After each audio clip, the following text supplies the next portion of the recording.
इंतजाम नहीं होने से परेशानी का सबब भी बन गई है। बारिश से कई जगह स्कूलों और अस्पतालों में पानी भर गया है। देखिए क्या मंजर है बारिश के बाद इस रिपोर्ट में।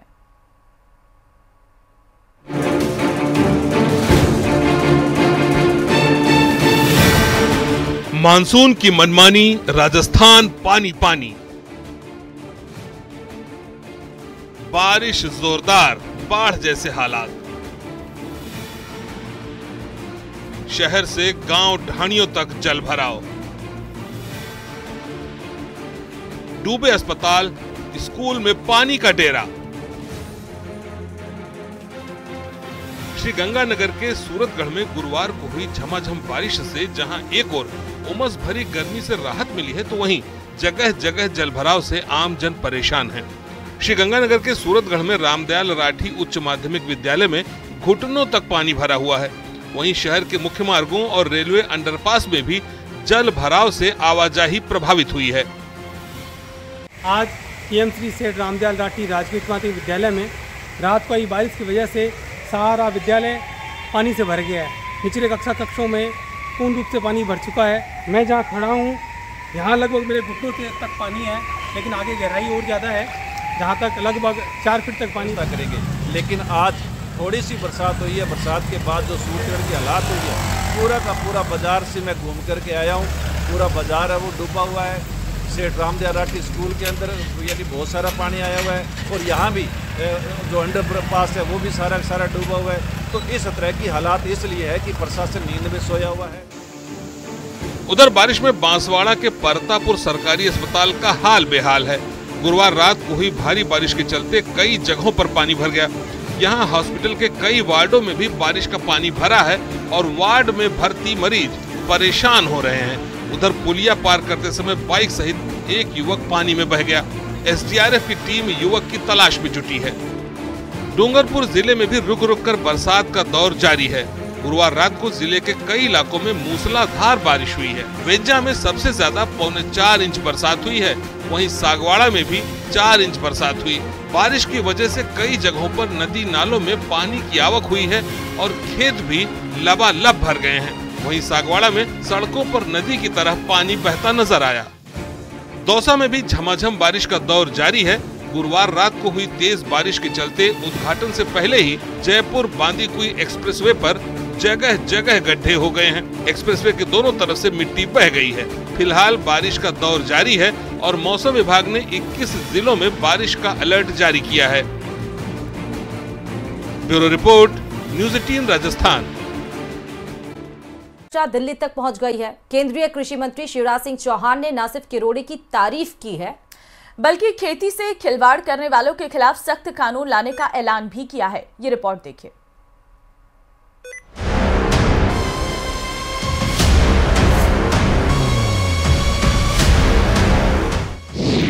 किरोड़ी के कायल हुए शिवराज। नहीं चलेगा मिलावटखोरों का राज।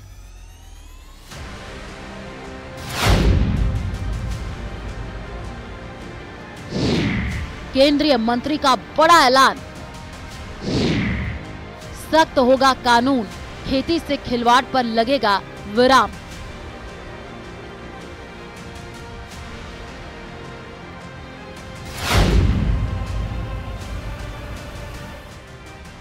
मेहनत इतनी खामोशी से की गई कि कामयाबी ने शोर मचा दिया। नकली खाद और बीज के खिलाफ कृषि मंत्री किरोड़ी लाल मीणा के अभियान को दिल्ली से समर्थन मिल रहा है। केंद्रीय कृषि मंत्री शिवराज सिंह चौहान ने एक कार्यक्रम में किरोड़ी की मुहिम की न सिर्फ तारीफ की, बल्कि आश्वस्त भी किया कि केंद्र सरकार मिलावटखोरों के खिलाफ सख्त कानून लाएगी। अब किसानों की बात बहुत वाजिब है कि दवाई खरीदेंगे तो पता ही नहीं कि असली है कि नकली है। डाल रहे हैं और पता चला फर्क ही नहीं पड़ रहा। यह अमानक स्तर की पेस्टिसाइड या खाद भी कई बार खबर आती है, राजस्थान में जैसे भी छापे पड़े।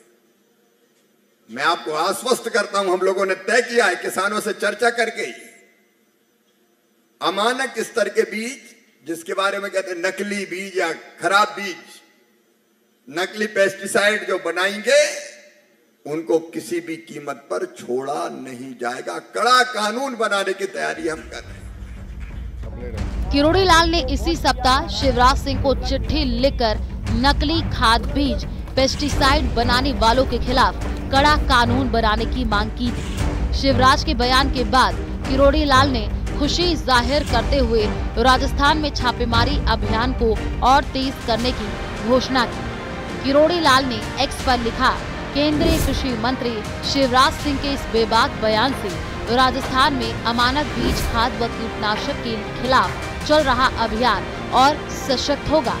किरोड़ी ने लिखा, आमनक बीज खाद व कीटनाशक बनाना और बेचना प्रधानमंत्री नरेंद्र मोदी के किसानों की आय को दोगुनी करने के संकल्प को विफल करने की गहरी साजिश का हिस्सा है। नकली खाद और बीज के खिलाफ किरोड़ी लाल मीणा का अभियान पूरे जोर शोर से जारी है। किरोड़ी ने लापरवाही बरतने वाले अधिकारियों पर अनुशासनात्मक कार्रवाई की बात कही है। कृषि विभाग ने अब तक 11 अधिकारियों को निलंबित कर दिया है। Bureau report, news 18 Rajasthan. और जयपुर से बड़ी खबर है, एसीबी के डीजी पद से रिटायर होंगे रवि प्रकाश मेहरडा। एसीबी मुख्यालय में डीजी डिस्क का होगा समारोह। उत्कृष्ट कार्य करने वाले अफसरों को डीजी डिस्क मिलेगी। एसीबी मुख्यालय में सुबह 10 बजे से ये समारोह की शुरुआत की जाएगी। 30 जून तक कार्यवाहक डीजीपी पद संभालते हुए आपको नजर आएंगे रवि प्रकाश मेहरडा। जाम दिया है, लाखों रुपए के साथ एसीबी के एएसपी को ट्रैप किया गया है। एएसपी जगराम मीणा की गाड़ी का जयपुर में शिवदासपुरा टोल पर किया औचक निरीक्षण। जगराम मीणा की गाड़ी में मिले 9,50,000 रुपए। झालावाड़ से जयपुर आते वक्त एसीबी ने की कार्रवाई। भ्रष्टाचार के खिलाफ जीरो टॉलरेंस को लेकर एसीबी की बीती रात बड़ी कार्रवाई देखने को मिली है। और एसीबी के रडार पर एसीबी का ही एक और एडिशनल एसपी भी है। झालावाड़ एसीबी के प्रभारी एएसपी जगराम मीणा को लाखों रुपए नकदी के साथ पकड़ा गया है। एडिशनल एसपी जगराम मीणा की गाड़ी में 9,50,000 रुपए मिले थे। ज्यादा जानकारी के साथ संवाददाता विष्णु इस खबर पर जुड़ चुके हैं। विष्णु, और कोई नहीं, एएसपी ही भ्रष्टाचारी निकला। बिल्कुल, देखिए 19 जून को एडिशनल एसपी सुरेंद्र शर्मा को एसीबी ने गिरफ्तार किया था। सवाई माधोपुर चौकी के प्रभारी थे। उसके बाद में एसीबी ने जीरो टॉलरेंस की नीति के तहत बड़ी कार्रवाई करते ही अपने एक और एडिशनल एसपी जगराम मीणा को ट्रैप किया। उनको रंगे हाथों मतलब जो कह सकते हैं कि कार में 19,50,000 रुपए की नकदी के साथ में पकड़ा, जबकि वे झालावाड़ से जयपुर की तरफ आ रहे थे। और जगराम मीणा को एसीबी के झालावाड़ चौकी में ही एडिशनल प्रभारी एडिशनल एसपी लगाया गया था। हाल ही में उनका तबादला भीलवाड़ा चौकी में भी किया गया था। लगातार सूचनाएं मिल रही थी कि जगराम एसीबी में रहते हुए जो विभिन्न सरकारी डिपार्टमेंट है उनके कर्मचारियों से, अधिकारियों से उनके खिलाफ कार्रवाई नहीं करने को लेकर के लगातार मासिक बंदी के रूप में लाखों रुपए वसूल रहे थे दलालों के मार्फत। तो ऐसे में जब कल वे झालावाड़ से जयपुर की तरफ आ रहे थे तो पक्की इंफॉर्मेशन थी, जिसके बाद एडिशनल एसपी पुष्पेंद्र सिंह राठौड़ के टीम ने जयपुर में शिवदासपुरा टोल पर जगराम मीणा की गाड़ी को रुकवाया। जब उनकी गाड़ी को चेक किया तो करीब 19,50,000 रुपए नगद मिले, जिसका जवाब जगराम मीणा दे नहीं पाए। और उसके बाद ये भी बताया जा रहा है कि जगराम मीणा के मालवीय और अन्य जगहों पर जब ठिकानों पर छापेमारी की गई तो करीब 50 लाख रुपए नगद मिला, शराब की बोतलें मिली। ये भी जानकारी सामने आई कि उन्होंने अपने घर में ही मिनी बार बना रखा था, जिसकी कार्रवाई जो है वो रामनगर थाना पुलिस ने की है। तो कई सरकारी डिपार्टमेंटों से लगातार उनके खिलाफ एसीबी की कार्रवाई नहीं करने की एवज में मासिक बंदी के रूप में लाखों रुपए वसूल रहे थे। लेकिन आखिरकार डीजी रवि प्रकाश मेहरडा के रिटायर के एक दिन पहले एक बड़ी कार्रवाई एसीबी ने की है और जगराम मीणा को फिलहाल एसीबी पूछताछ कर रही है। जी ठीक है, बहुत शुक्रिया विष्णु तमाम जानकारी देने के लिए खबर पे। और अब दौसा से बड़ी खबर आपको देंगे।